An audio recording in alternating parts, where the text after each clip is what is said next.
Hi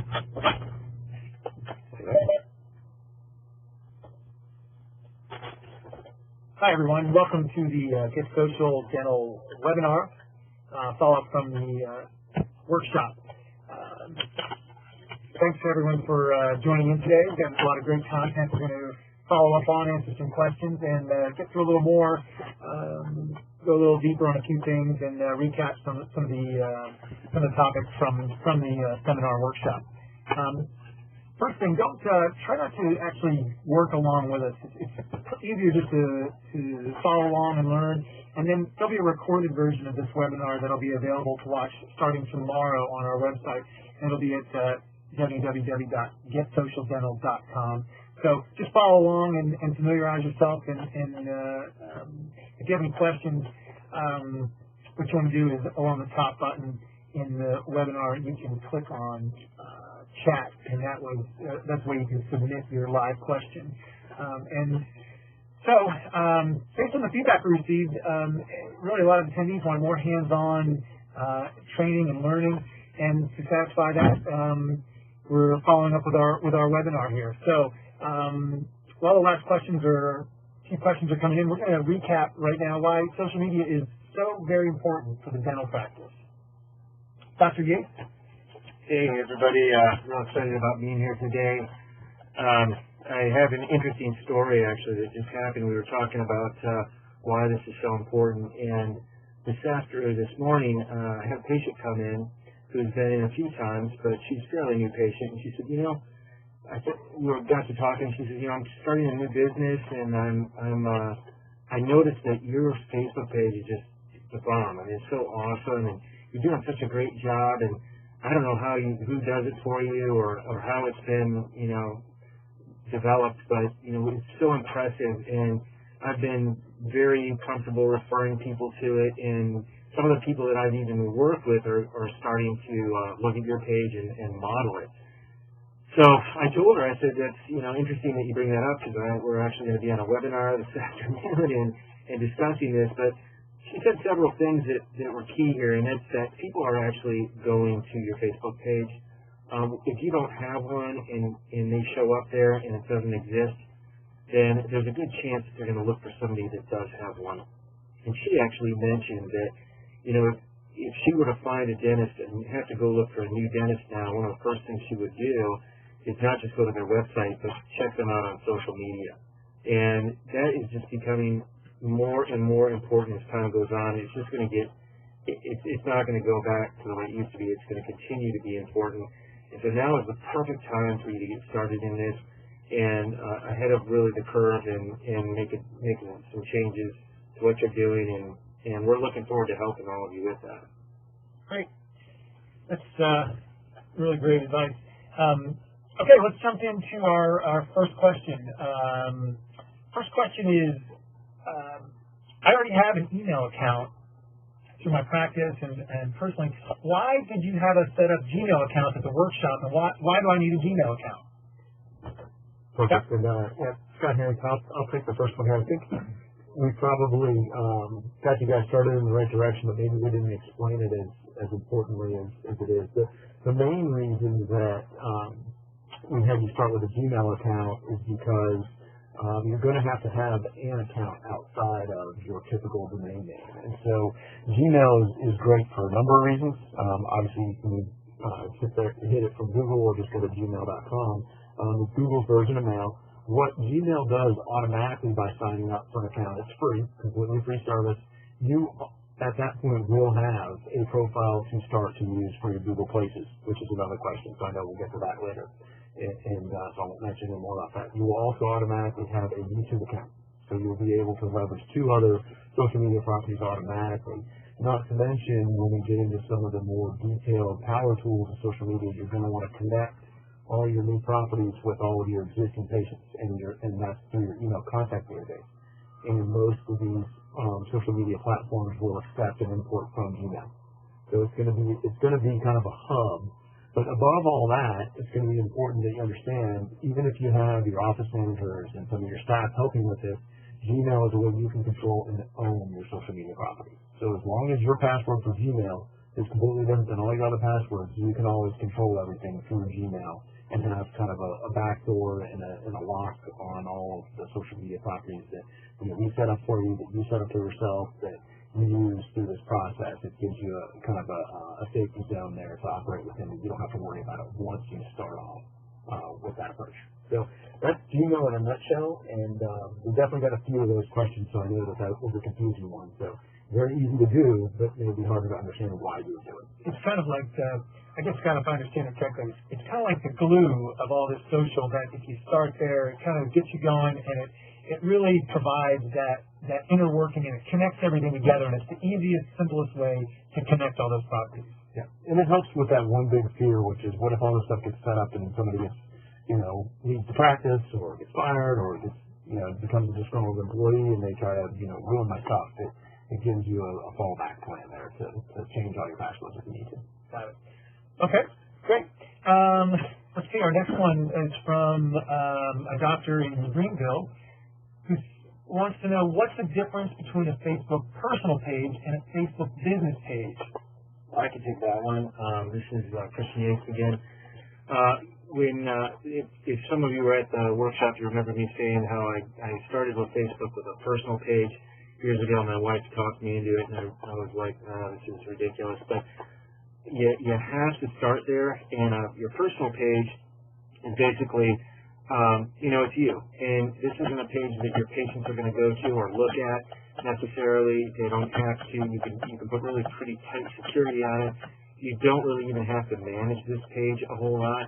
It's just there as your entryway into making or creating a business page, or what we call the pages. And so you're gonna get that first. You're gonna do that first, and then once you've set that up, then you can create the Facebook business page, and that's where your patients are gonna go. So that's the page that you still want to be semi-transparent on it, and you want to show people who you are. But it's not your personal information, and you don't have to worry about people kind of delving into your personal life or seeing things that you necessarily don't want them to. And your whole staff can participate on this page. It's something that's fairly flexible. It's constantly changing, and so one of the things that's important is if you don't know what those changes are and you're not up to date on what's going on, you can kind of get behind the ball here, and that's why I feel like really some sort of support system for you is incredibly important here, and we'll talk more about that later on in the webinar. But you're going to need to know what happens as Facebook changes. So those are the basic differences, and I think my business page is up right now, so you can kind of see it, and I guess we'll just kind of go from there. Great. All right. Our next one is. If I could only do one thing with social media, this one's a little deeper, not a basic, more of an advanced, or sort of a lead to more advanced answer. If I could only do one thing with social media, what would it be? Yeah, I'll take that one. Just to introduce myself, I don't think I didn't have the opportunity to be at the live seminar, but my name is Cheston Salisbury, and I'm kind of the support guy. So as things go forward, you'll hear some more about this later on, but we've got some exciting things, and I'll be kind of the voice behind that, so I wanted to introduce myself here. That's a great question, and that's a question that a lot of people have. I'm busy. I don't know what I should do. Where should I focus my time?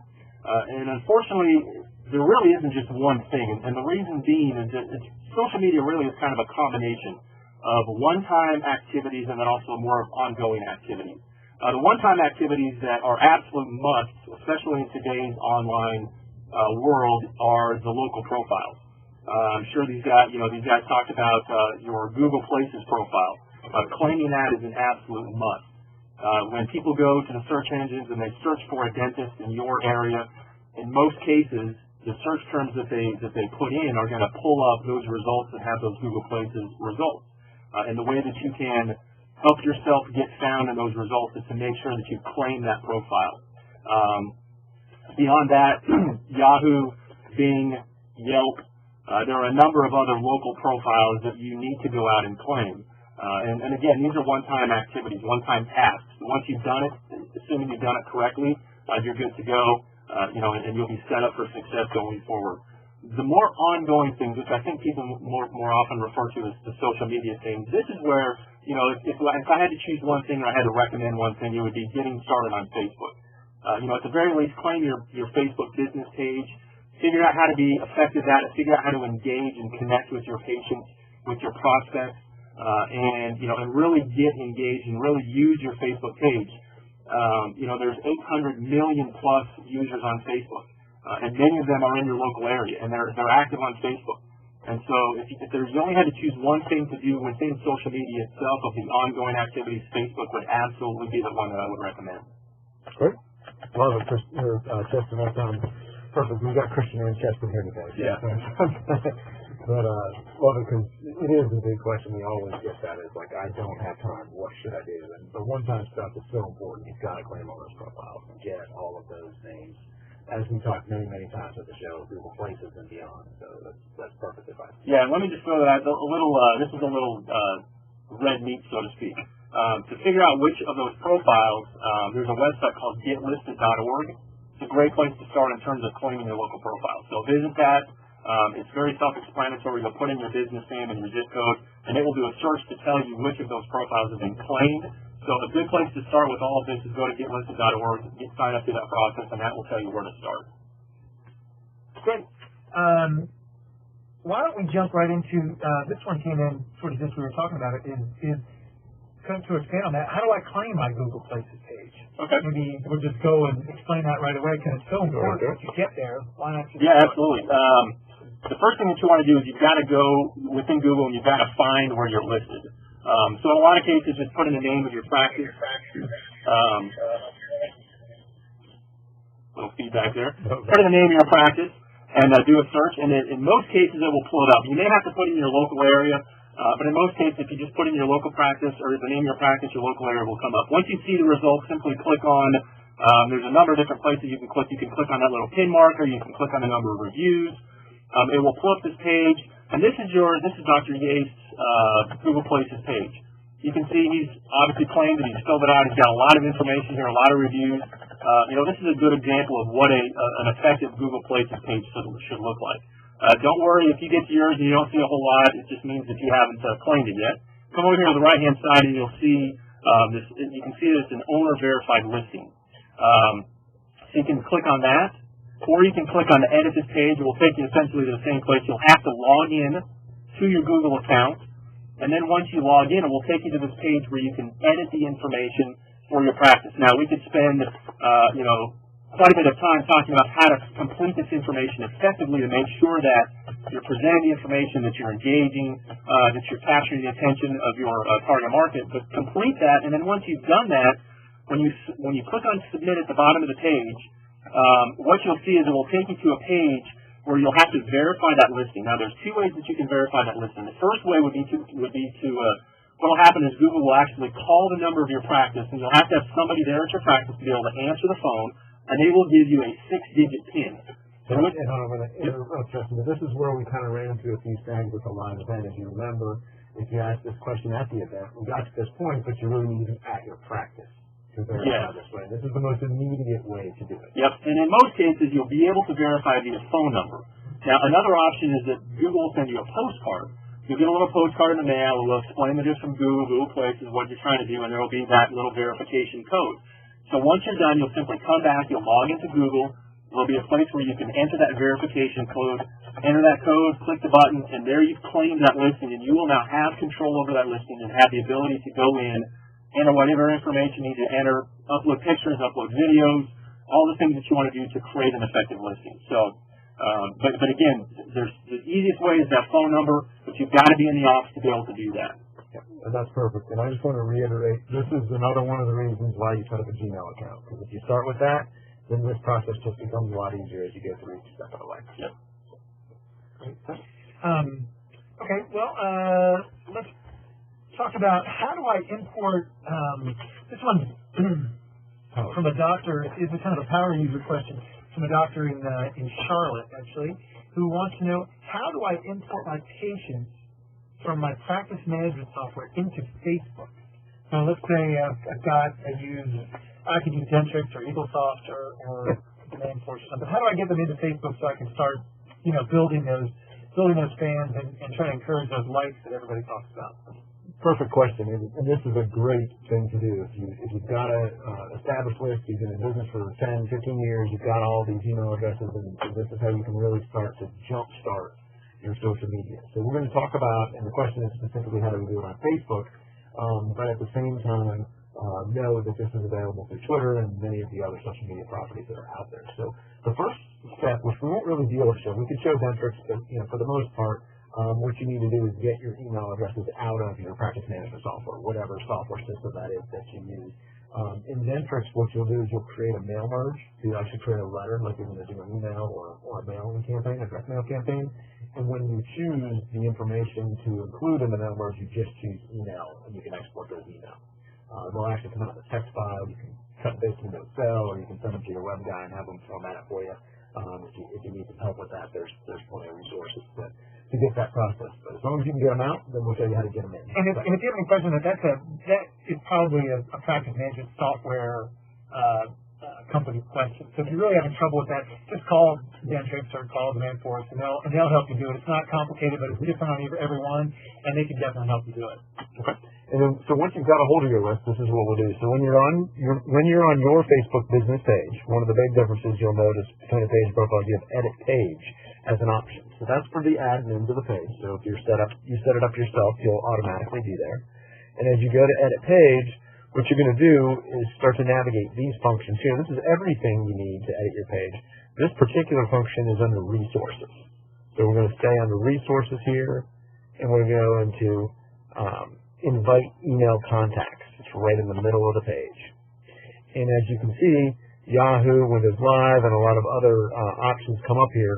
You're going to choose other tools, and you're going to import that file right here. And as I said before, you can do this through Gmail, you can do it through other email programs as well. But then you're just going to navigate and find that file on your computer that you either exported yourself or you had your Dentrix rep help you export over the phone or however that happens. And then basically that's it. There are some limitations to it. You'll see it's limited to 5,000 contacts. If you have more than 5,000, you might want to go through and sort your list in either a priority order or with the best patients or the people you know the best with, it is as a personal connection here. And then once you import that list here and you click Upload Contacts, Facebook is going to do two things. First, they're going to send a Facebook invitation personally through Facebook, so it won't be an email that goes out. It will be a Facebook message that you get in your account as a patient that comes from Facebook saying, we're inviting you to this page. You should like this page. It comes from your dentist, and it shows the connection between there through Facebook. And that's for everyone on your list that has a Facebook profile already. If your patients don't have a Facebook profile, or if they say have a Facebook profile but they use a different email address on that Facebook profile, then they will actually be sending an email outside of Facebook. And then two things can happen there. Either they can join Facebook because they really haven't joined Facebook and like your page, or they could not. Or they can say, oh, that's great, I see the invitation, but I actually use a different email on Facebook, and they may log into their Facebook account, or they may already be logged in, and they can still find and like your page, even if you send them to a different email address. So that's it in a nutshell. Huge jump start. If you've got 0 fans and you just started your page today and you import 1,000, if your best patients into Facebook, you can expect to get a couple hundred people or 100 people at least really right away. And that'll really jump start and get you an audience for the content that you've got already and the messaging that goes on for any campaigns that you want to do, and really just start to make your business page, interesting for other people to join as well. And that, I guess, is kind of almost like a continuation of Cheston's answer. What can you get done immediately? That's sort of the extension of the get started on Facebook, but don't just get started on Facebook and have a page. Get started on Facebook, get your profile set up, and import your patients so you can jumpstart those, at least starting to connect with the people most likely to engage with you, and just start that like campaign, or just start some engagement strategy, whatever it is. And then that leads to more advanced sort of user topics, which gets into content. And actually, the next one is how do I claim my personal URL on Facebook and Twitter? And that's good timing. Thank you for the easy question because it's on the same page. So you've already navigated to editing your page, and you've got all your settings here. This is also under resources. So you're going to tab down to the 1, 2, 3, 4, 5, 6 option of resources. And right above invite email contacts is select a username. And so what we're going to do is select the username. And this is where you can check the availability. So we have multiple pages under administration here, so it's not as fair of a test. But we're going to go to a phase 1, My Dental Practice. And we're going to type in, this is a permanent address for your Facebook business page, and that address is going to be facebook.com/whatever you get in this box that's acceptable. So just to show you, we'll put in dentist, which will not be available, and it says dentist is not available. So if that were available, my Facebook page could be facebook.com/dentist. So let's get a little less bold and say Greenville dentist. And we'll check the availability there. And Greenville dentist is not available either. And so we can keep going until we find one. The best advice that we can give you in this area is it needs to be descriptive, obviously, of your business. So that's important because you can use this in your email footers and any type of campaign that you do print at the front desk where you say, our Facebook, go like our Facebook page at facebook.com/ in Dr. Yates' example was Carolina Dentist. So a very good name.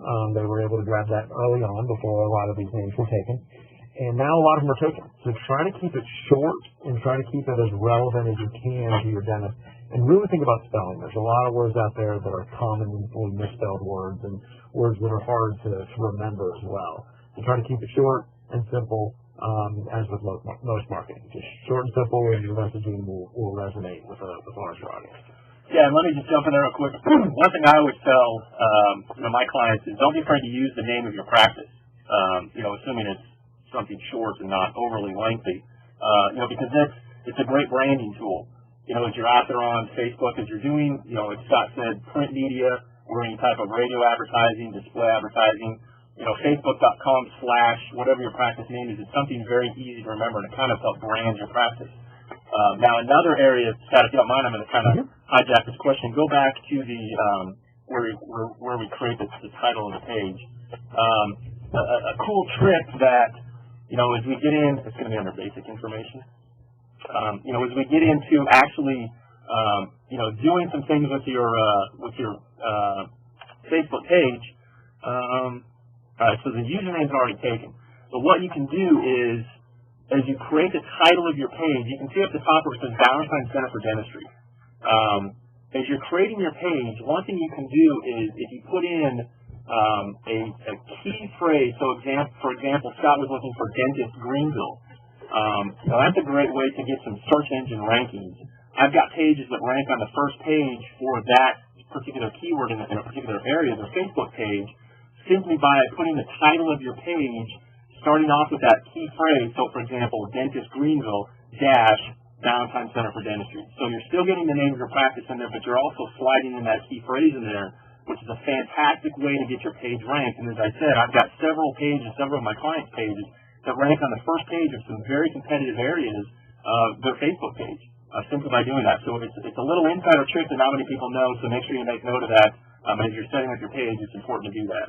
That's great. Great. Good advice. And it's tricky. Once you do set this username as permanent, so you don't want to take this quickly and just type something in and save it. If you're not sure, then you can wait. You don't have to do it right this minute, and it's always going to be in the same spot. So another shortcut to it, if for some reason you cannot find this button and get to this particular point, you can always go to facebook.com/username. So if you go to facebook.com/username, it will prompt you to select which page that you want to set for your username. So that's just a shortcut on how to get there and an easy way to do it. So I think we definitely got that question. If there's follow-ups on that can get confusing, and we can advise you on that as well with some of the ongoing stuff that we offer. It's very important that you get that part right. Great. Next question. Another doctor in Greenville wants to know, these are some really specific questions. How much time should I spend on social media per week, and how frequently should I be posting? So I guess there's a couple, that's sort of a twofold question there. So how much time is... Yep. Great question. I mean, honestly, it's a sliding scale. So it depends on how much time, you have, of course, and it depends on how much time you can dedicate for your staff, of course, but you have to think of it as an ongoing conversation. So if you want people to communicate with you, you can't be devoid of, being accessible and available for days at a time or weeks at a time. So I would highly encourage you to post at least a couple of times a week.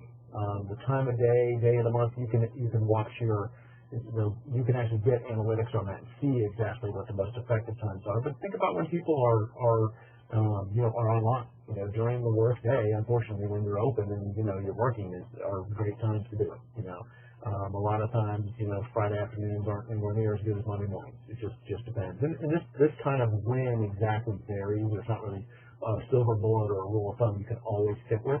But you can watch on your insights, and you can just get a sense of it on your own site when you're posting if you're getting a lot of replies. And be sensitive to that and pay attention to that. Sometimes it's because it's really interesting what you're saying. Sometimes it's because you're posting at the time when everyone is seeing it. And if you're familiar with just Facebook as an individual user, content gets pushed down the page really fast. So, you don't want to post things in the middle of the night. If it's something that's very important and you expect people to really get a response on. But if you can schedule something to happen on Monday morning and you can at least get one or two more posts in there in the week, I'd say from a minimal standpoint, that's the minimal amount that I would be posting at least on Facebook. Yeah, and let me just jump in here real quick. One thing I would say that this is a great question. It really comes back to knowing who your target audience is. Depending on the demographics of your practice, for example, if you've got young urban professionals, they're probably at work during the day. Monday mornings, believe it or not, are a very popular time for social media, so it would be a great time to post content there. If the majority of your patients are middle-aged, soccer moms, then middle of the afternoon is probably a good time to post content because the kids aren't home from school yet and they're looking at they're on their Facebook page. So it really comes down to understanding who your target audience is.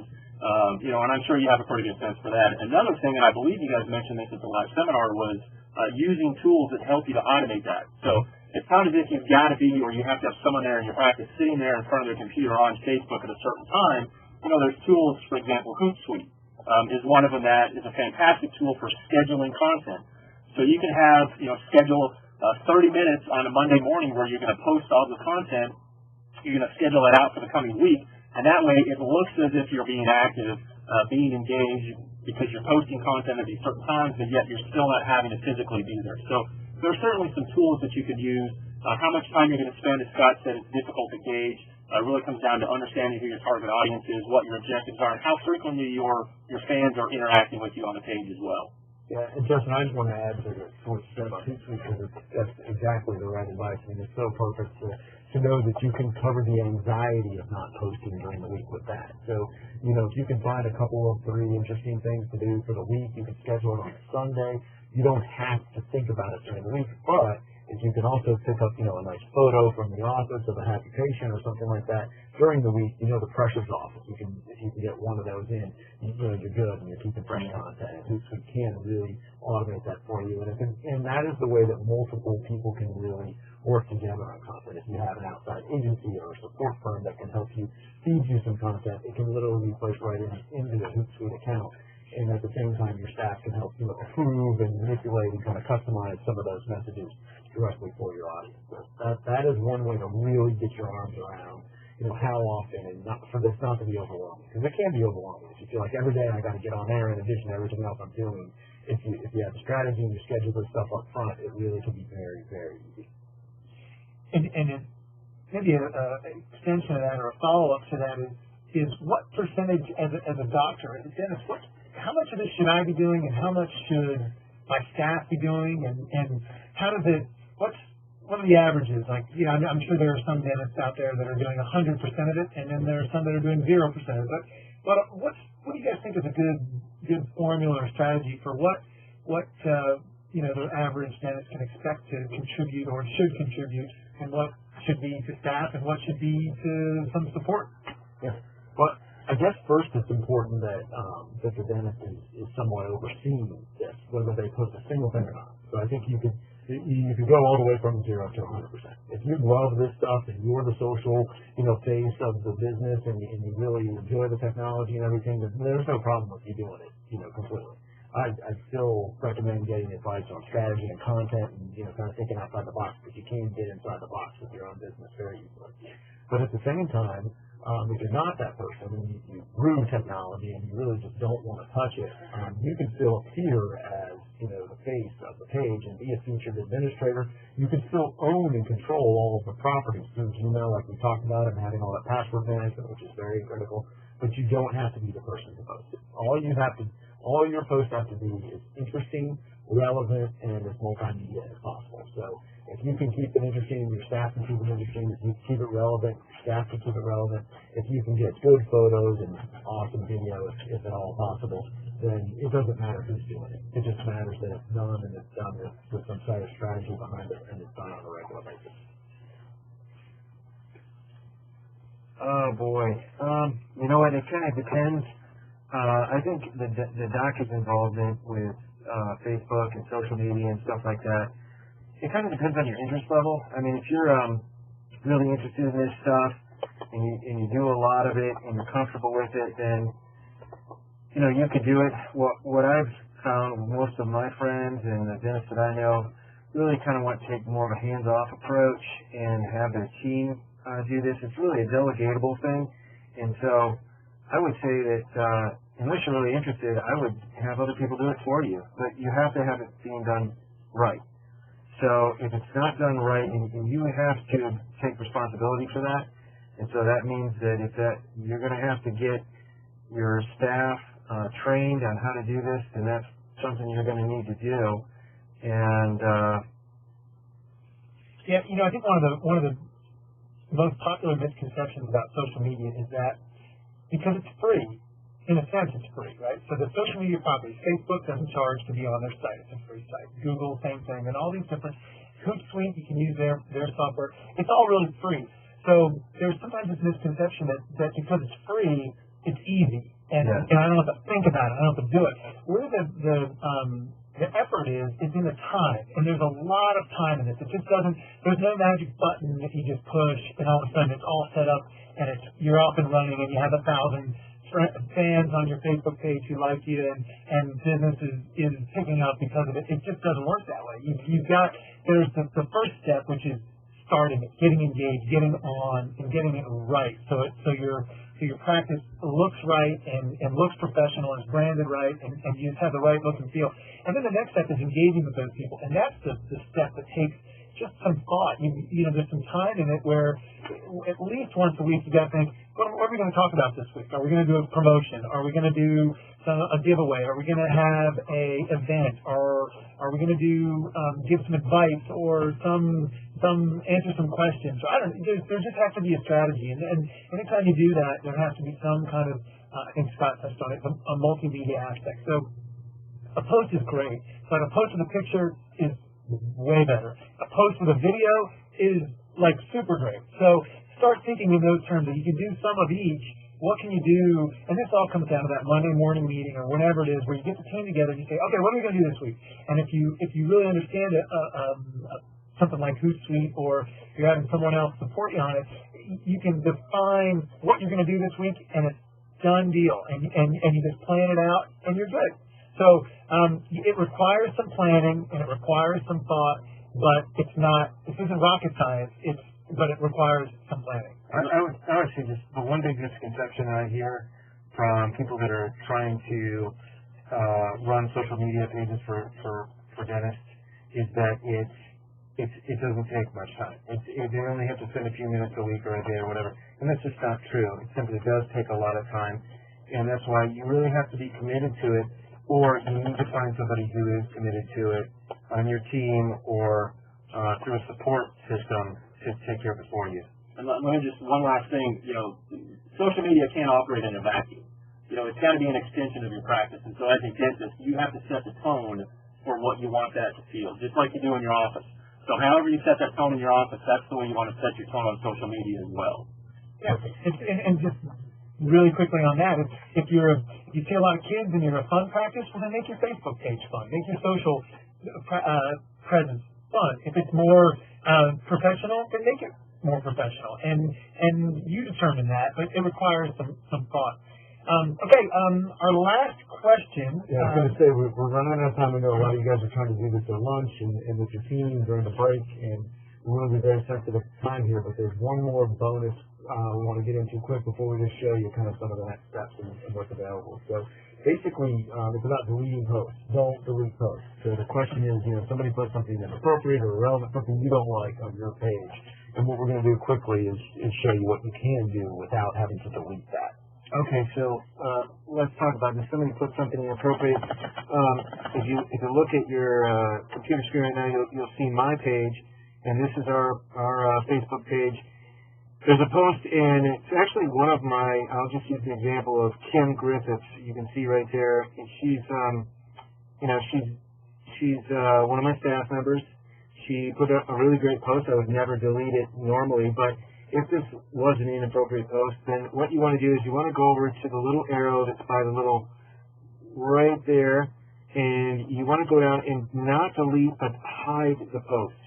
And so if you hide that post, what will happen is the people that go visit your Facebook page will no longer see that post, but it'll still be there if the person that posted it goes to your page, which is important if you have a patient that maybe she wants to say something or he wants to say something, and they want to be heard, but maybe you don't want the whole rest of the world to see that, then they'll still feel like, it's there, even though it's hidden. And that's a real kind of a neat thing that Facebook provides for us. If you delete it, then you may upset that patient. So this is just a really neat way where you can hide something. They still feel like they have a voice. You can respond to it, and they'll see that you responded to it, but no one else will see it. So I think that's probably a real good sort of exclamation point on that is if you do get a negative post, the first thing you should think about is contacting that patient, right? Or contacting that person. And is there some way we can get this back on track without, going back and forth on Facebook in front of everybody? There's just, I think we've all learned that's never really the right way to do it. So, reach out to that person and see if maybe you can even learn something about how to make your practice better and turn it into a positive. And if this person's not a patient, or maybe you're not sure if they're a patient, then still don't delete it. The point is that these are the type of people online you don't want to upset them because they can troll your page and they can continue to post bad things. You can block them as well, but the first time somebody posts something that you're not 100% on, just hide it. If it continues, you can definitely block them, and you can even report them with the same exact button that sends abusers to Facebook, and they'll stop it. But only if it's repetitive. You don't want to get into a social media fight with anybody, really. Yeah. Okay. So just to wrap it up, it's you want to hide there. You never delete a post. Deleting a post is sort of your absolute last straw. So that's our last question, and as we wrap up, and we definitely had more, so we're sorry we couldn't get to everybody's questions and all of them, but we do have some other things to talk about here, and we'll let Matthew kind of kick it off here, and we'll talk through kind of what else is available from GetSocial. Sure. Well, kind of as we wrap it up, we were a little bit overwhelmed with at the live event how many people asked, what's the sort of the next step for me? What can we continue to do to develop some learning and some training?